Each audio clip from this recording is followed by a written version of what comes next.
Srila Rupa Goswami, he composed very important books, Bhagavatamrita or Laghu Bhagavatamrita and Bhakti Rasamrita Sindhu.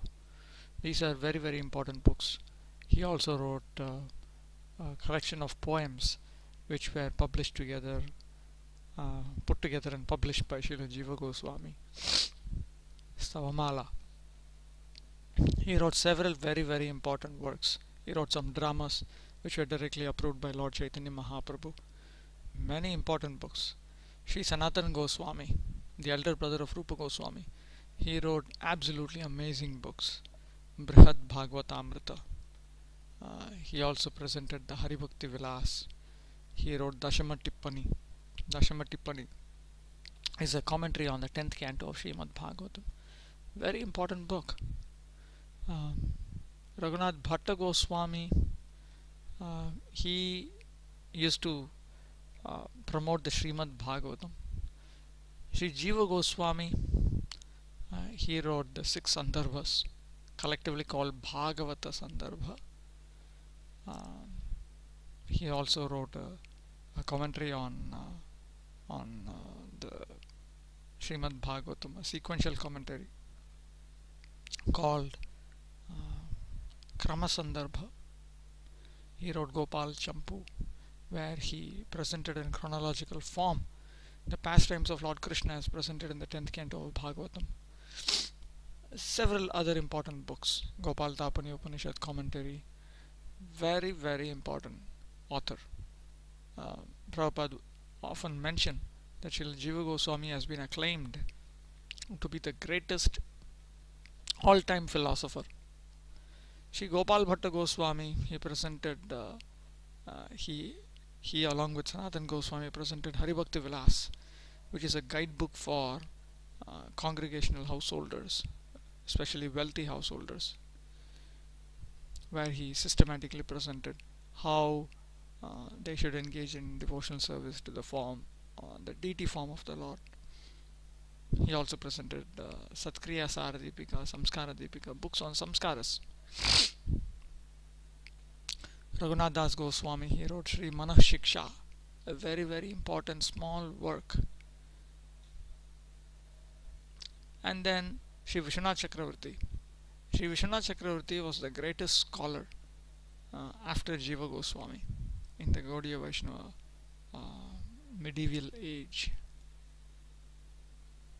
He presented commentaries on Bhagavad Gita, Bhagavatam, Gopalatapani, and he wrote certain other very important books like Madhurya Kadambini. He summarized the teachings of Rupa Goswami's Bhagavatamrita in Bhagavatamrita Kana. He summarized Rupa Goswami's Bhakti Rasamrita Sindhu in his own Bhakti Rasamrita Sindhu Bindu. He summarized the teachings of Srila Rupa Goswami's Ujjvala Nilamani in his own Ujjvala Nilamani Kirana. Very important author. Clarifies many things. If one does not thoroughly understand Srila Vishwanath Chakravarti's Bhagavatam commentary, in my opinion, one cannot understand Jiva Goswami's Sandarbhas clearly. Sri Baladev Vidyabhushan is another towering figure in Gaudiya Vaishnava philosophical circles. His commentary on Govinda Bhashya, as well as his sub-commentary on it, as well as his supplement to the Govinda Bhashya, as well as his commentary to that supplement, as well as his summary of the Govinda Bhashya called Prameya Ratnavali, as well as the sub-commentary that he commissioned for it. These are very important works on Gaudiya Vaishnava Vedanta.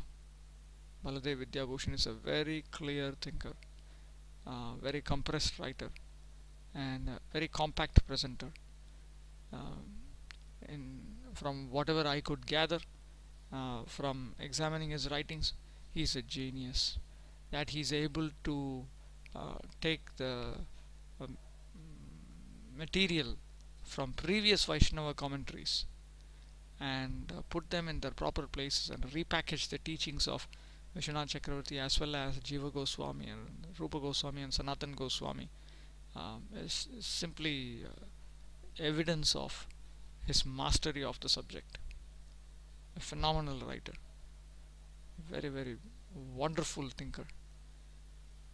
Shyamananda Goswami was a great preacher. Narottam Das Thakur presented Prarthana and Prema Bhakti Chandrika, which are written in very simple Bengali, but which are very, very important for clearly understanding the conclusions of the teachings of Chaitanya Mahaprabhu. Bhaktivinoda Thakur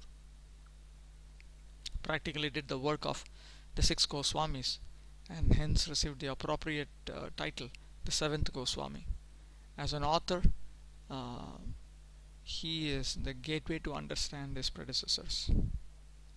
His books Chaitanya Shikshamrita and Jaiva Dharma reveal his extreme ability and his genius-like capacity in repackaging and presenting very, very systematically the teachings of his predecessors to a contemporary audience without watering or diluting any of their teachings. Especially a book like Jaiva Dharma is very, very important.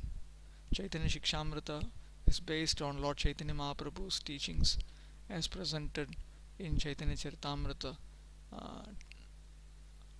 specifically the section dealing with Rupa Shiksha and Sanatana Shiksha. And Bhaktivinoda Thakur is responsible for enlightening the world about the importance of Chaitanya Charitamrita. I can compare this to Srila Sridhar Swami, the Bhagavatam commentator, without whom we would not have properly understood the position of Srimad Bhagavatam. Similarly, without Bhaktivinoda Thakur, we would not have properly understood the significance of Chaitanya Charitamrita. It is thanks to Bhaktivinoda Thakur that Gaudiya Vaishnavism got revived. Much of his attempts was to restore the type of Krishna consciousness which was actually presented by Chaitanya Mahaprabhu, and as his teachings had been directly recorded in Chaitanya Bhagavata and Chaitanya Charitamrita, 2 authentic biographies. Bhaktivinoda Thakur also wrote treatises such as Krishna Samhita, a very, very important book, as well as he wrote books like Mahaprabhu Shiksha, which was even included in Bhaktisiddhanta Saraswati Thakur's curriculum of study. He created a framework for understanding Chaitanya Mahaprabhu's teachings, the Dashamula. He wrote sutra literature, which is very rare even amongst authors within the Vaishnava Sampradayas. Very, very rare. He presented Tattva Sutra and Amnaya Sutra. For Tattva Sutra, he had a commentary commissioned in Sanskrit, and he wrote detailed Bengali commentary on it. For Amnaya Sutra, he provided evidences from Shruti, Smriti, and Samacharya for each of his 130 sutras, which summarizes the teachings of Lord Chaitanya. He has provided such evidence. He wrote Tattva Viveka, which is his analysis and review of modern philosophy. Very, very systematic thinker.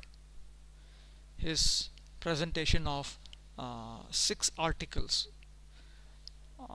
on the subject of Rupa Goswami's Nectar of Instruction texts 2 and 3 reveal to what extent he had thought so deeply about Chaitanya Mahaprabhu's teachings and how they could be applied, and the logic behind it as presented in the scriptures such as the Srimad Bhagavatam, in great depth and with careful thought and with critical compassion for a contemporary audience, without diluting any of the teachings. Very extraordinary genius, Bhaktivinoda Thakur.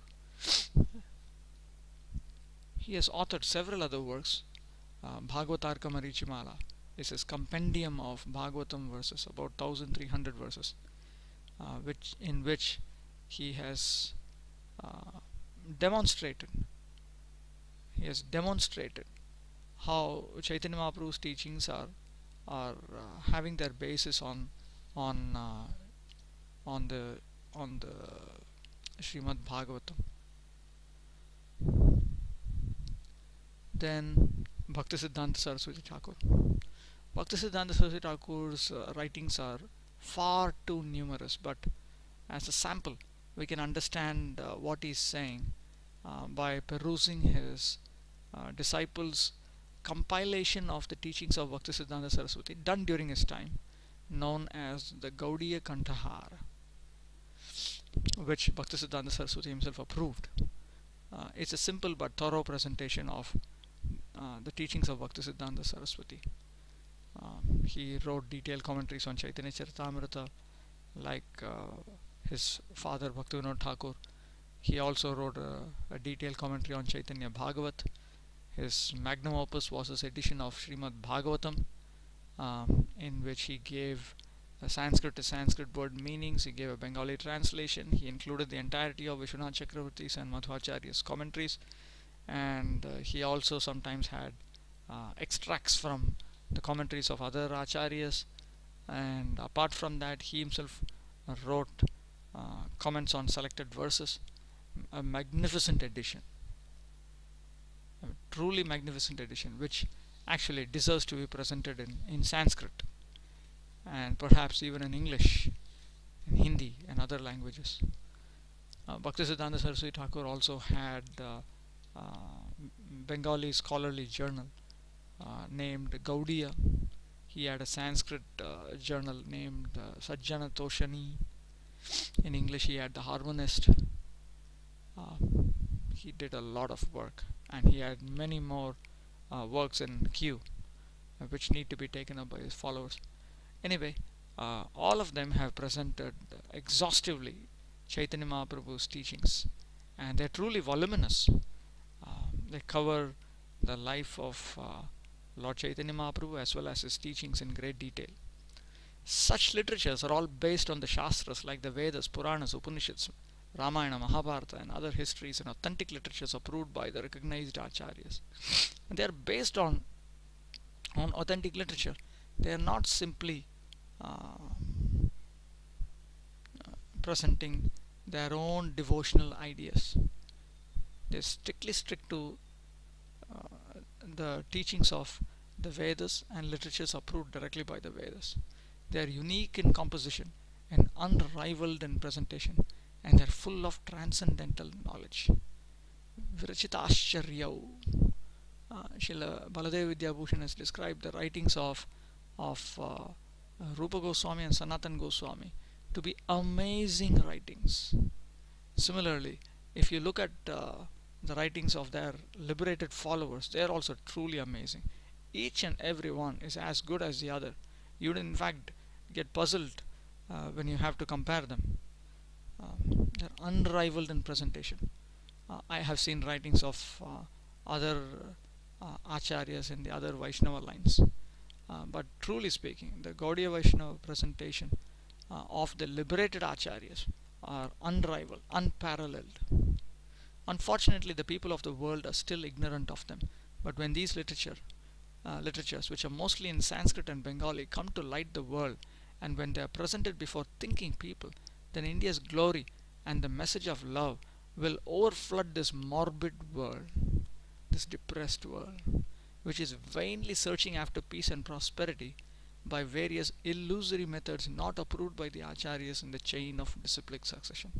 This is a very important statement, and this is actually true. These literatures are presented in Sanskrit and Bengali, but they need to be presented in English.